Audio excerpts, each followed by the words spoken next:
네, 2교시 저희 수업 시작하도록 하겠습니다. 전 시간에는 지난주에 했었던 거 한번 복습을 한번 해봤고요. 자, K 값의 변화에 따른 R제곱 스코어, 즉 결정계수죠. 결정계수를 시각화하는 방법을 보도록 하겠습니다. 결정계수는 두 가지로 저희가 시각화를 할 거고요. 훈련셋에서의 결정계수들 R제곱 스코어 계산해서 시각화해 보도록 할 거고요. 마찬가지로 그 테스트 셋에서의 결정 개수들도 계산해서 해볼 겁니다. 그래서 그 K가 1일 때 훈련 셋에서의 트레인 셋에서의 결정 개수 계산해서 저장할 리스트, K 값 1일 때 테스트 셋에서의 결정 개수를 계산해서 저장할 리스트, 그 두 개를 만든 거예요.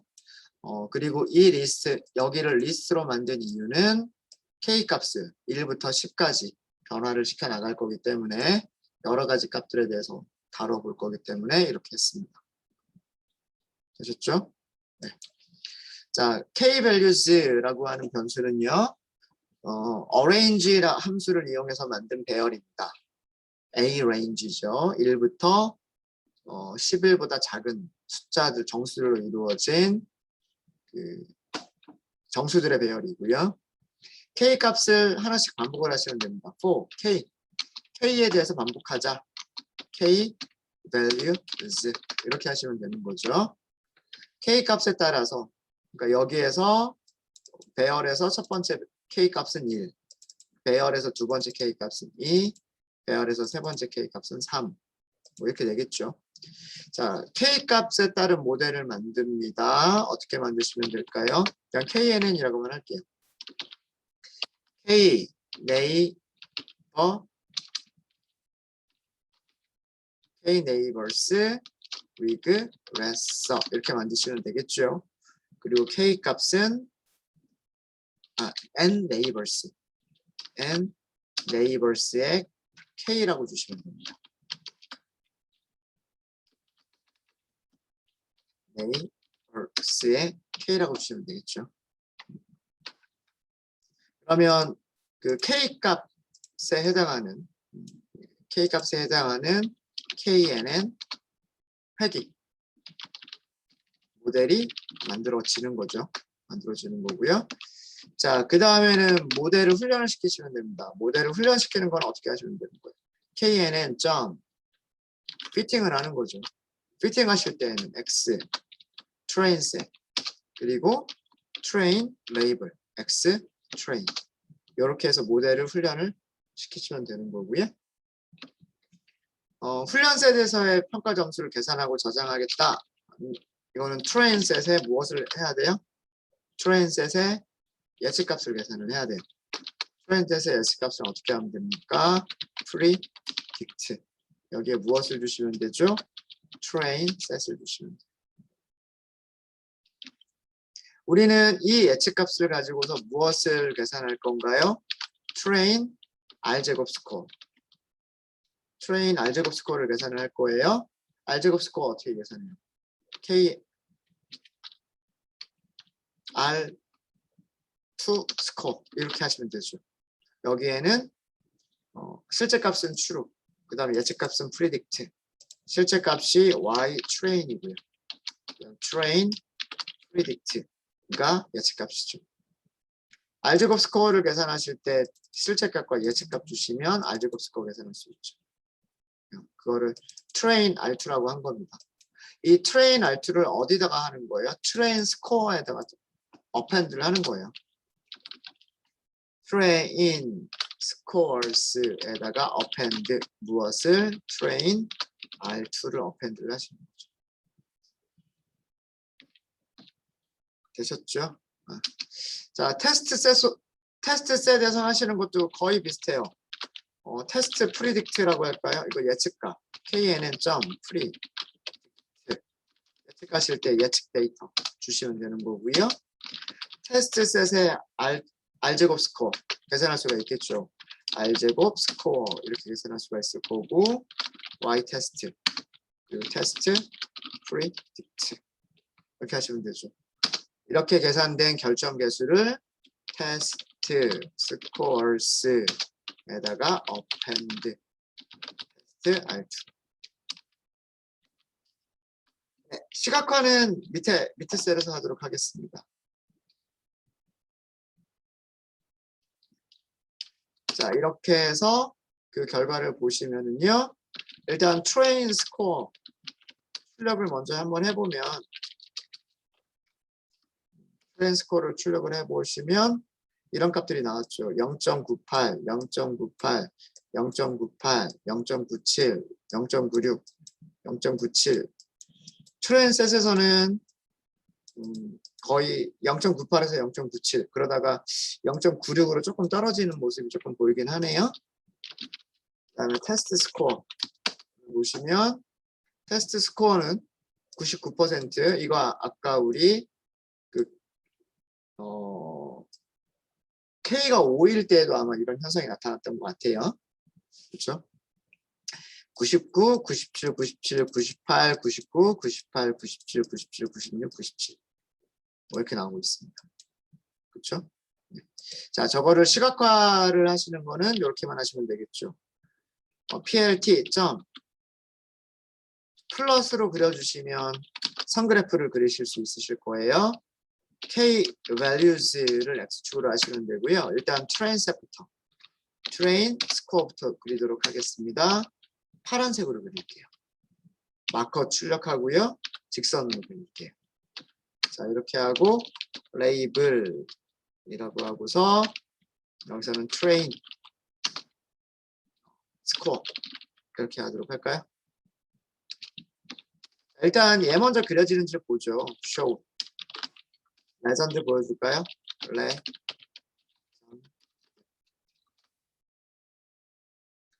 이렇게 보여줍니다. 그래서 이 떨어진 부분을 보시면 96% 정도까지 이렇게 떨어진 걸 보실 수가 있어요. 자, 그 다음에는 테스트 하시면 되겠죠. PLT 점 플롯 X축의 값은 변하지를 않고요. X values 테스트 스코어스를 그려주시면 되는 거예요. 자, 여기는 빨간색으로 그릴까요? 마커 그리고요. 점선으로 그릴게요. 레이블 테스트 좀 비교하기 위해서 여기다가 그리드를 좀 넣을게요. 그리드 넣고요.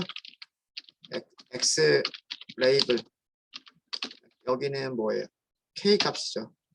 K 값이고 PLT.Y 레이블 Y 레이블은 결정 개수잖아요. R 제곱 스코어 이런 정도로 해주시면 됩니다. K 값이 1부터 10까지는요. 거의 지금 다 오버피팅의 모습을 보여주고 있어요. 지금 이 부분은 전부 다 오버피팅 모습을 보여주고 있는 겁니다. 물론 여기는 뭐 거의 오버피팅이 아니지만 이거는 어쩔 수 없다라고 말씀드렸죠. 훈련셋의 개수 자체가 너무나 작기 때문에 이런 오버피팅이 나올 수밖에 없어요. 수밖에 없고 해결하시는 방법은 더 샘플을 더 많이 모으는 그런 방법밖에 없습니다.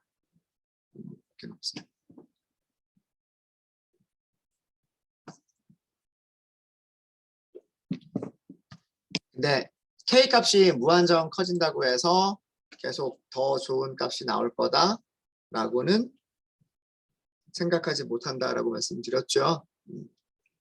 뭐 조금 더 늘려볼 수도 있어요.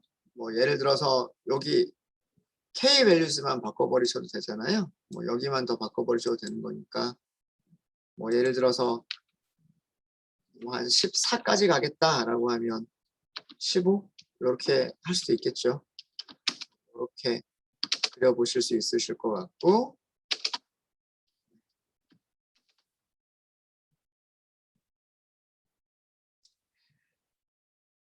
자 이렇게 보시면은요 제가 조금 더 키워봤어요. 제 과제로 드렸을 때는 1부터 10까지만 하자라고 설명을 드렸었는데 제가 일부러 11 여기까지가 과제였었어요. 여기까지만 그리는 게. 근데 제가 일부러 11, 12, 13, 14를 더 그려봤어요. 여기를. 자, 이거를 그려본 이유는 뭐냐면 어떤 K 값을 선택하는 게 좋을까? 라고 하는 거예요. 어떤 K 값이 적어도 이 농어의 무게를 계산하는 죄송합니다. 농어의 무게를 계산하는 이런 모델에서 KNN 모델에서 K 값이 얼마가 적당할까? K 값이 무조건 커진다고 좋아지는 건 아니라고 말씀드렸죠. 지금 이쪽 부분에서 보여주고 있는 게 그런 모습이에요. K 값이 10보다 크거나 같은 경우에 계속 K 값이 커지면 커질수록 이런 경우에 K 값이 커지면 커질수록 그 격차, R제곱 스코어의 격차는 어떻게 되고 있어요? 오버피팅이 점점 더 심해지고 있죠. 오버피팅이 이 정도밖에 안 됐었는데 오버피팅이 이만큼 일어나고요. 오버피팅이 이만큼 일어나고요. 오버피팅이 이만큼 일어나요. 물론 살짝 줄어들긴 했지만 오버피팅이 더 커지는 모습을 보여주고 있단 말이에요. 그래서 이런 10보다 큰 값은 사용하면 안 되겠다 라고 하는 걸 보여주고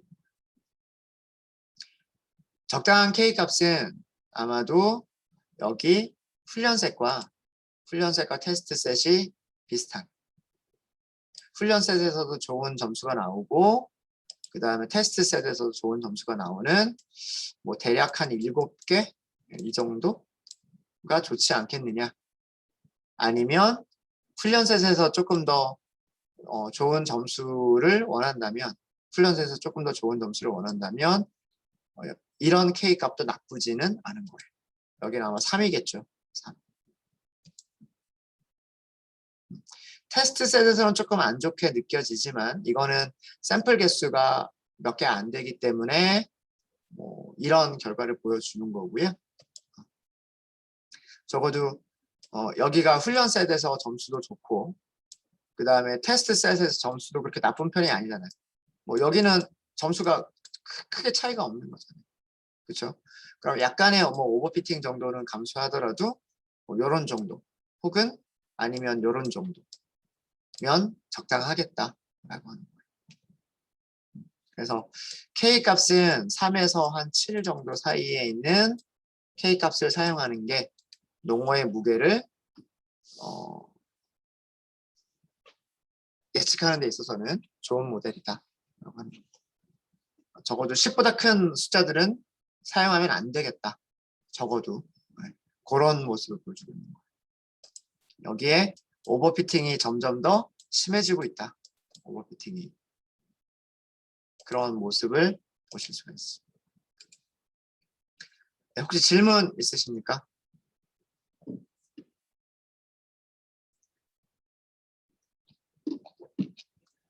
일부러 조금 튀어봤어요.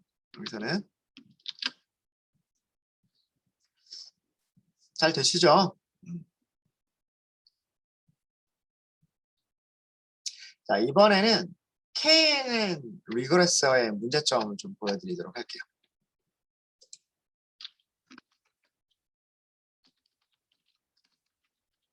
KNN 회귀 모델.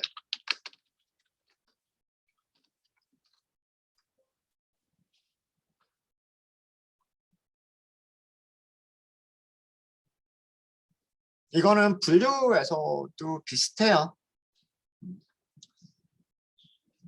분류도 가장 가까운 K개의 그 이웃들을 찾아서 그 가장 가까운 이웃들의 예측 클래스로 레이블을 예측을 하는 거고요.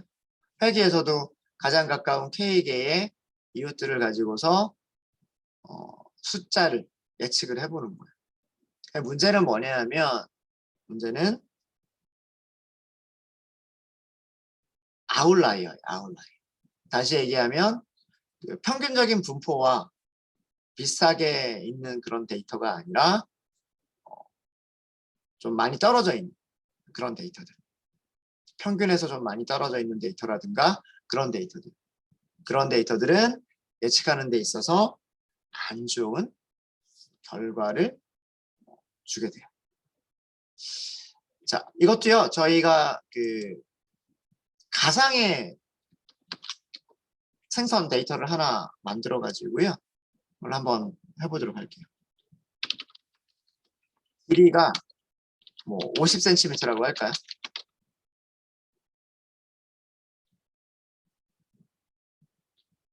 일단 뭐 이거 하기 전에 그래프를 먼저 그려볼게요.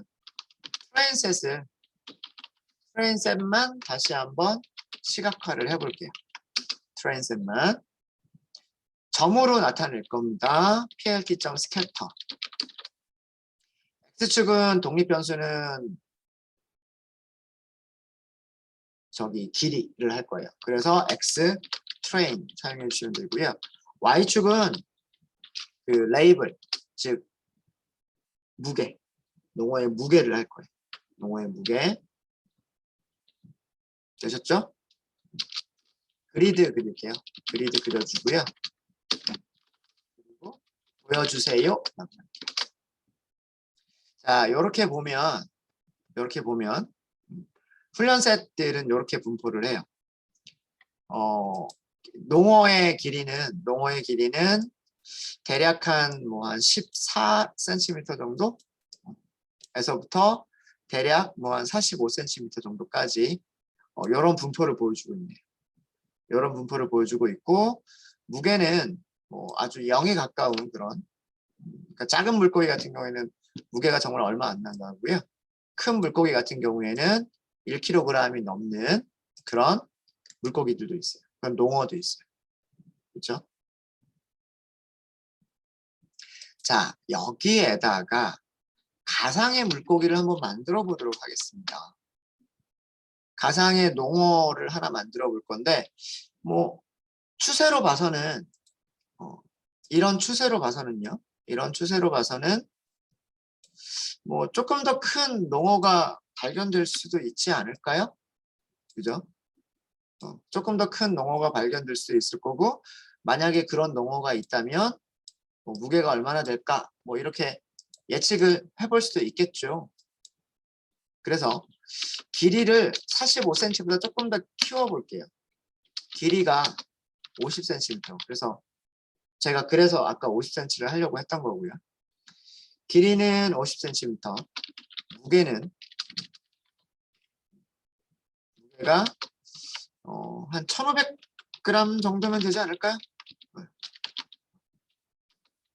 1500g인 가상의 농어 데이터를 만들어 볼게요. 자, 테스트 피쉬라고 할 거예요. 테스트 피쉬는 제가 여기는 50. 자, 이거는 뭐 때문에 한 거냐면 2차원 배열을 만들기 위해서 이렇게 한 거고요. 이렇게 한 겁니다.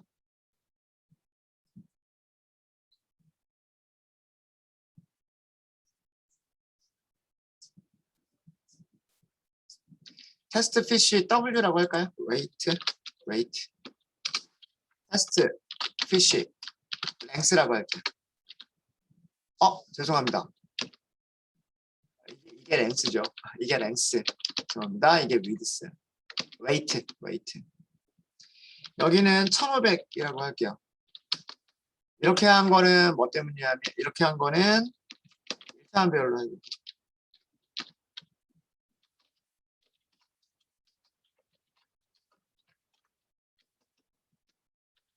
사이클런에서 특성은 2차원 배열로 만들어야 된다고 말씀드렸죠. 그리고 레이블은 1차원 배열로 만들어야 되니까. 자, 이렇게 만들어 봤어요. 이렇게. 자, 이거를 시각화해 보도록 하겠습니다. 어떻게 하시면 돼요? 이것도 어렵지 않아요. plt.scatter. 테스트 피쉬에 테스트 피쉬의 랭스를 주시면 되고요. 테스트 피쉬의 웨이트를 주시면 돼요. 그렇죠? 웨이트를 주시면 되고, 자 여기는 색깔을 넣을게요.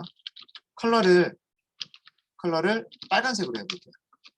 빨간색으로 하고 마커를 삼각형으로 만들어 볼까요? 이렇게 하면 삼각형이 될 거예요. 아니면 이런 삼각형?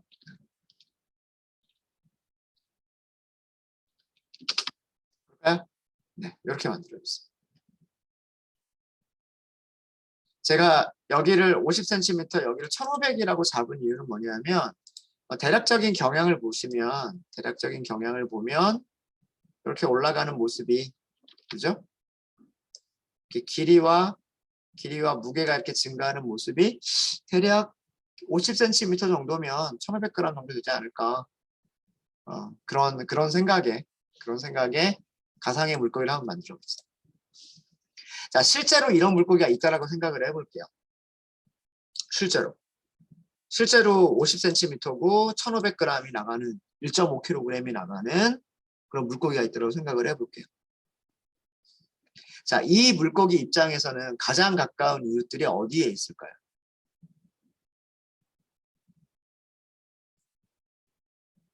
가장 가까운 이웃들은 첫 번째 이웃은 여기. 그렇죠? 두 번째, 세 번째 이웃은 여기. 네 번째, 그리고 다섯 번째. 이렇게 있지 않을까요? 얘네들이 가장 가까운 이웃이란 말이에요. 50cm짜리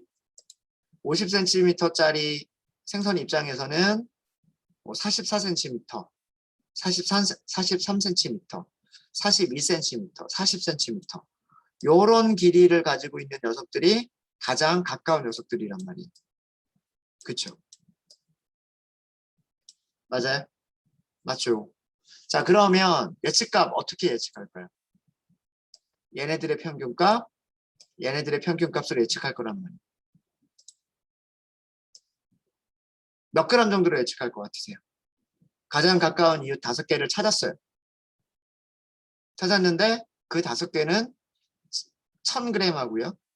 기껏해야 한 1180g 정도 되겠죠. 1200g이 채 안 돼요. 그죠? 1000g에서 1200g 그 사이에 있는 녀석들이란 말이에요. 얘네들 5개를 평균 낸다고 해도 뭐 대략 한 1100g? 그 정도밖에 안 나오겠죠. 그러면 실제 값하고 몇 그램 차이 나겠어요? 실제 값하고 한 400g 정도가 차이가 나겠죠. 실제 값은 1500g. 오차가 얼마나 생길까요? 거의 400g 가까운 오차가 생기지 않을까요? 이게 KNN의 문제점인 거예요. KNN은 일반적으로요, 굉장히 단순하고 굉장히 간단하게 예측값들이 나오는 그런 모델이에요. 그리고 일반적으로 성능도 되게 좋아요. 내 주위에 있는 녀석들의 평균을 계산하면 나의 특성도 내 주위에 있는 평균과 비슷할 거다. 이 간단한 생각이 굉장히 잘 맞아떨어지는 경우들이 많아요. 그래서 아까 오차가 별로 그렇게 크지도 않았고 알제곱 스코어도 보시면 뭐 0.98, 0.97 뭐 이런 식으로 굉장히 좋은 결정계수 값들을 줬었단 말이에요. 근데 어떤 경우에 KNN이 나쁜 결과를 주게 되냐면 바로 지금과 같은 아웃라이어가 있는 경우.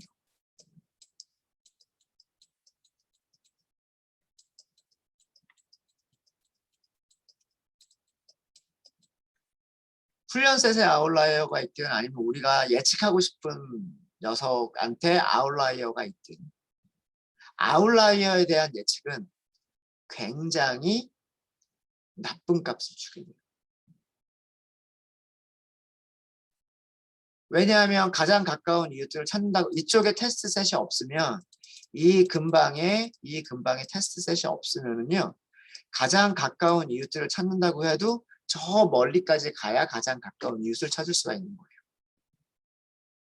이해되시죠?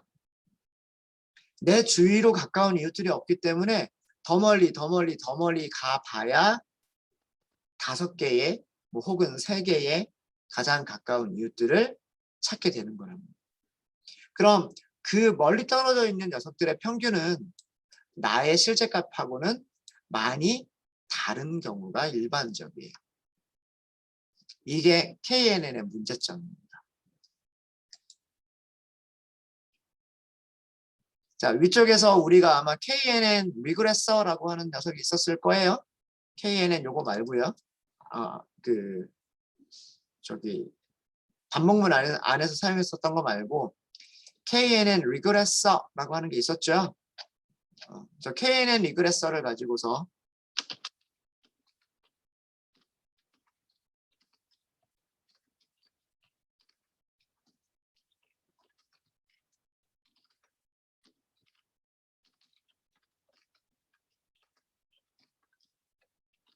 가상의 물고기 데이터 예측값을 계산해 보도록 하겠습니다.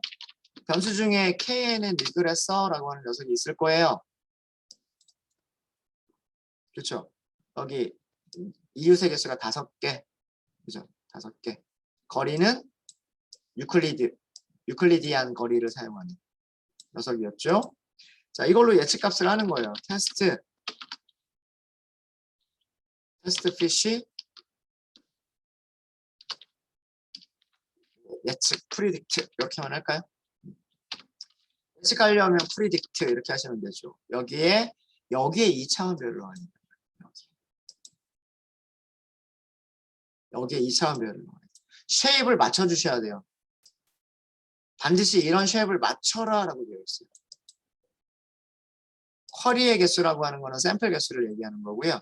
피처 개수, 컬럼의 개수를 얘기하는 거예요. 즉 반드시 2차원별로 만들어라. 그래서 제가 물고기가 하나밖에 없어도 이렇게 했던 거예요. 이렇게. 여기에 무엇을 주시면 되냐면 테스트 피쉬 랭스를 주시면 돼요.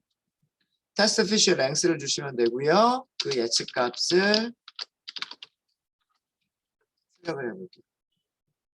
아까 제 얘기가 그냥 대충 그래프만 보고서 제가 찾았던 그 예측값하고 비슷하죠.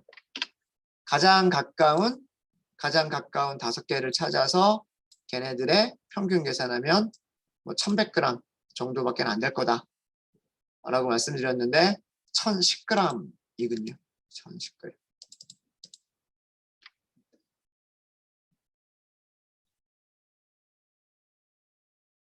되셨습니까?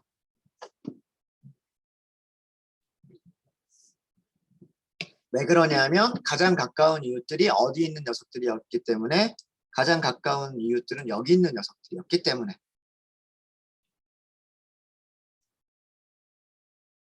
그래서 예측값이 이렇게 바뀌는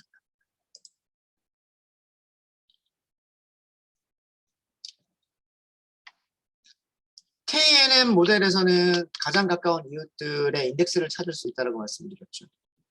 기억나세요?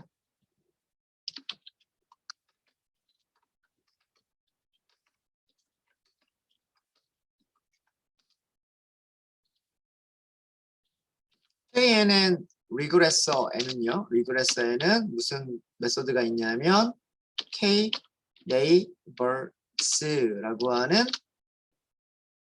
함수가 있단 말이에요.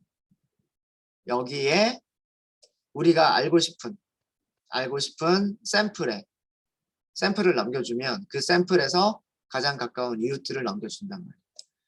리턴 디스턴스를 주면 디스턴스까지도 찾아주고요. 만약에 디스턴스는 필요 없고 인덱스만 찾겠다 라고 하시면 어떻게 하시면 되냐면 x는 테스트 피쉬 랭스 라고 주시면 되고요.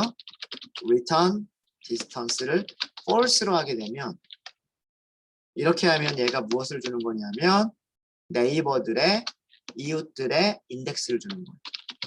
네이버 in disease 볼까요? 네이버 neighbors indices. 2차원별로 나올 거예요.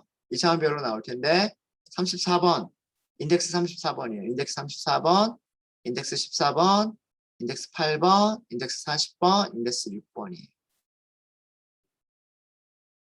자, 얘네들이 누구냐? 얘네들이 누구냐? 어떻게 찾을 수 있냐면 훈련 세트에서 찾는 거예요. X, train 하시고 이 인덱스를 그대로 넘기시면 안 돼요. 얘는 2차원 리스트이기 때문에 안쪽에 있는 거 하나만 넘기셔야 되는 거예요. 무슨 얘기냐면 neighbors indices의 0번이라고 하셔야 돼요. 자, 얘네들이 44cm, 43cm, 43cm, 42cm, 40cm. 이게 가장 가까운 이웃 5개예요.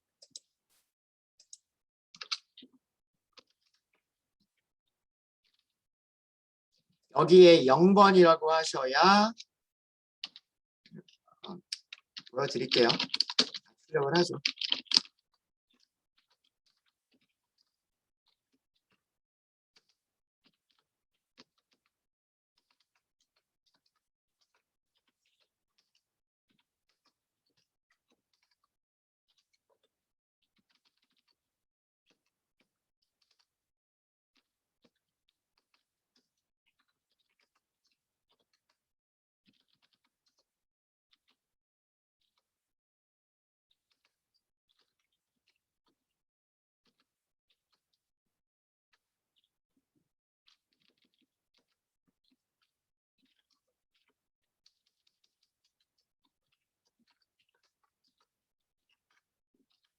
가장 가까운 5개 생성, 5개 이웃이 있죠. 걔네들의 랭스를 본 거예요. 34번, 인덱스 34번, 인덱스 14번, 인덱스 8번, 인덱스 40번, 인덱스 6번. 이 인덱스들을 무슨 배열에서? 훈련 세트에서. 훈련 세트에서 이 인덱스들로 검색을 하는 거예요.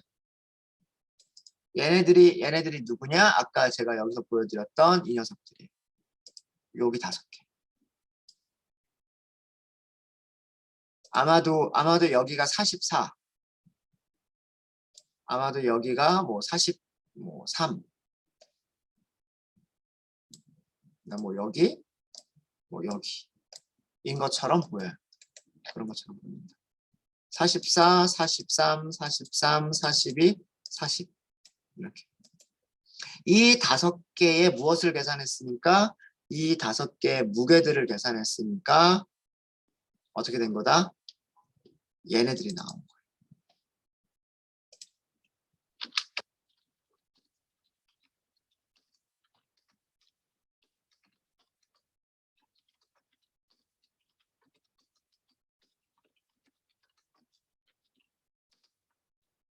이거는 Y트레인에서 찾으면 되죠. Y트레인에서 찾으면 돼요.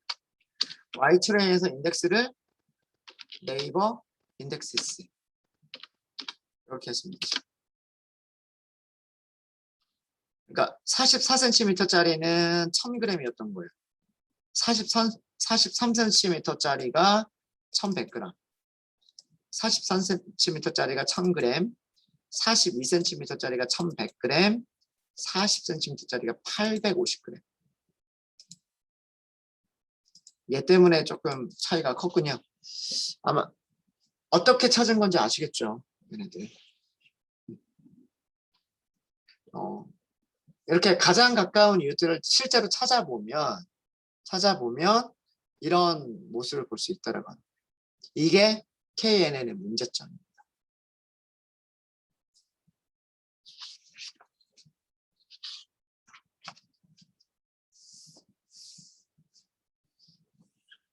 가장 가까운 이웃 5개도 시각화하실 수 있으시겠죠?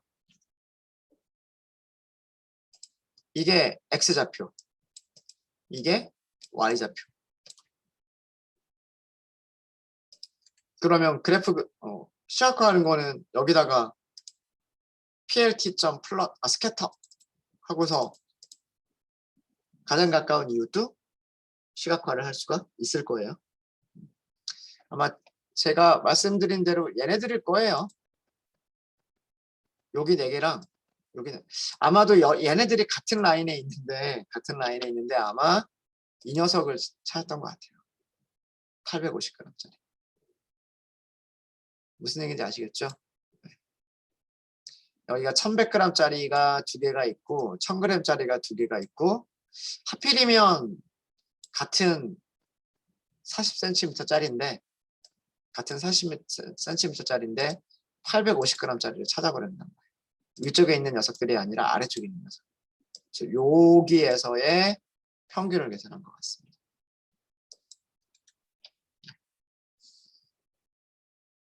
그게 이 숫자들이에요. 이 숫자들. 의미 아시겠죠? 이렇게 직접 가장 가까운 이웃들도 찾으실 수 있으십니다. 자, 이렇게 해서 KNN의 문제점을 말씀드렸고요. 그럼 이거를 해결하기 위해서 어떻게 하면 이 문제를 해결할 수 있겠느냐. 그래서 모델 기반, 사례 기반 모델에서 모델 기반? 이게 좀 이상하네요.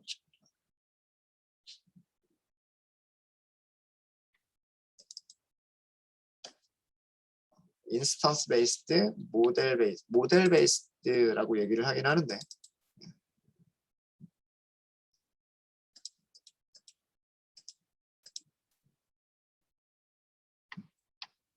KNN과 같은 모델을요. KNN과 같은 머신러닝 알고리즘을 사례 기반 머신러닝 알고리즘이라고 얘기를 합니다. 사례라고 하는 거는 예제, 샘플. 그래서 인스턴스 베이스드 모델이라고 얘기를 하고 이 사례 기반 KNN과 같은 사례 기반 알고리즘의 머신러닝 알고리즘의 단점은 아까도 말씀드렸듯이 이렇게 아웃라이어가 있는 경우에 아웃라이어들의 예측값이 굉장히 어떻게 될 수가 있다? 굉장히 안 좋은 예측값이 나올 수 있다가 사례 기반의 문제점이에요. 그래서 이 문제를 해결하기 위해서 사례 기반의 문제를 해결하기 위해서 나온 게 뭐냐면 모델 기반, 모델 베이스드 알고리즘이 나옵니다. 모델 베이스드 알고리즘이라고 하는 건 뭐냐면요. 공식을 찾는 거예요. 모델, 공식을 찾는다. 공식을 찾는다. 일반화 공식을 찾으면 모든 값들에 대해서 일반화시킬 수 있는 공식을 찾는다면 그 공식으로 예측할 수 있지 않겠느냐. 이게 모델 베이스드 머신러닝 알고리즘이에요. 즉 만약에 여기 있는 값들을 예측하기 위해서 우리가 어떤 직선이나 곡선의 방정식을 찾았다면 직선의 방정식이나 곡선의 방정식은 무한히 X축의 범위를 무한히 해서 우리는 확장을 시킬 수가 있는 거잖아요. 그러니까 사례가 있는 훈련셋이 있는 부분에 대해서만 잘 맞추는 게 아니라 지금처럼 이렇게 훈련셋이 없는 부분도 일반화된 공식만 있으면 얼마든지 예측할 수가 있다라고 하는 게 모델 기반 학습인 거예요.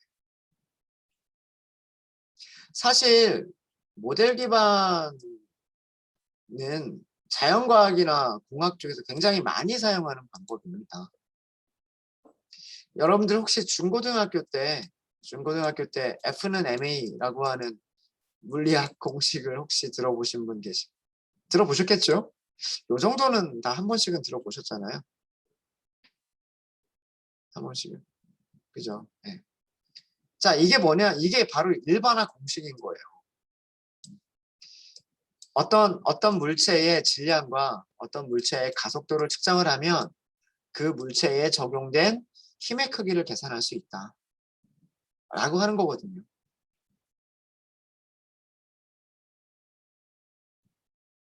그러면 우리는 실제로 실험할 때는 어떻게 하겠어요? 실험할 때는 뭐 1g짜리, 뭐 10g짜리, 100g짜리 뭐 이런 걸 가지고 실험을 하겠죠. 그 다음에 가속도를 여러 가지로 만들어 보겠죠. 뭐 가속도를 뭐 10으로 했다가 100으로 했다가 200으로 했다가 뭐 이렇게 하면서 여러 가지로 실험을 해보겠죠. 이런 한정된 실험 데이터를 가지고서 무엇을 한 거다? 공식을 만들어낸 거예요. 이렇게 공식을 만들어내니까 이 공식이 어디에도 적용이 됐어요. 우리가 실험을 할 수 없는 태양 주위를 지구가 돌아가는, 지구 주위를 달이 돌아가는 이런 모든 운동을 이 공식 하나로 설명을 할 수가 있었답니다. 대단하죠. 그게 바로 모델 기반 머신러닝 알고리즘입니다. 그래서 알려진 샘플을 가지고서 그냥 무조건 얘네들의 평균만 계산하겠다라는 그런 단순한 생각이 아니라 알려진 샘플들을 가지고서 우리가 일반화된 공식을 만들어낼 수가 있다면 그 일반화된 공식을 모델이라고 부르는 거예요. 모델을 가지고서 우리가 가지고 있지 않은 샘플들, 여기는 우리가 가지고 있는 샘플이죠. 가지고 있지 않은 샘플들 이외에 다른 값들, 샘플들과 비슷한 값들 혹은 샘플들과 굉장히 다른 값들도 다 예측할 수 있겠다라고 하는 게 바로 모델 기반 머신러닝 알고리즘이에요.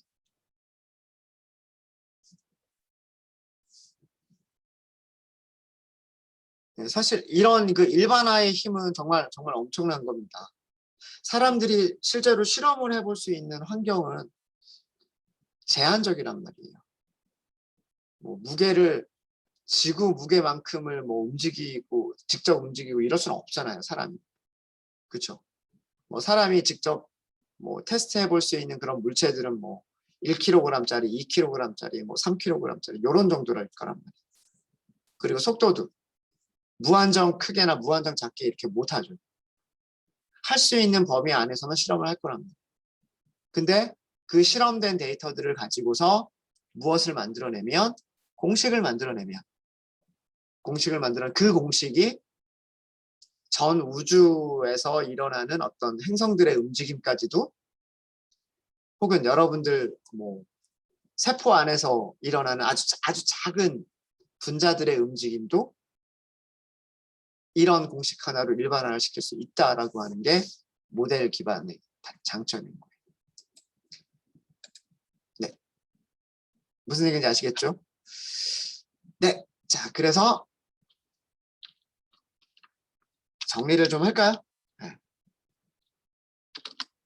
머신러닝 알고리즘을 분류하는 종류 중에서 머신러닝 알고리즘을 분류하는 그런 방법 중에서 사례 기반 모델 혹은 사례 기반 학습이라고 할게요. 사례 기반의 학습 방법이 있고요.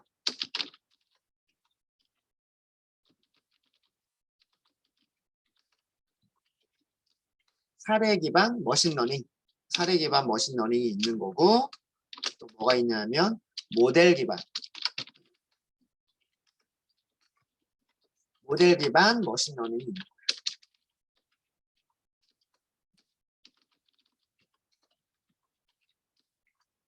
사례 기반의 가장 대표적인 게 뭐냐면 바로 KNN. 모델 기반의 가장 대표적인 게 뭐냐면 리니어 리그레션.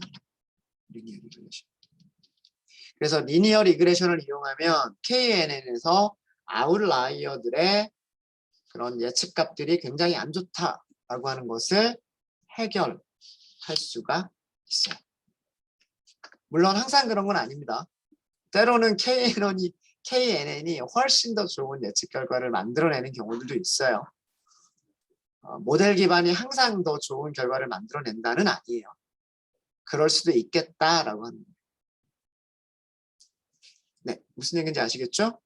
그래서 간단하게 용어만 조금 설명을 좀 드렸고요. 용어만 좀 설명을 드렸고 사례 기반 학습이나 모델 기반 학습이나 이거 전부 다 지도 학습입니다. 비지도 학습 아니에요. 전부 다 지도 학습의 방법론들이에요. 되셨죠? 그래서 저희 잠깐 쉬는 시간 갖고요. 40분까지 쉬었다가 그 이후에 선형 회귀라고 하는 것을 어떻게 하는 건지 말씀을 드리도록 하겠습니다. 네. 혹시 질문 있으십니까?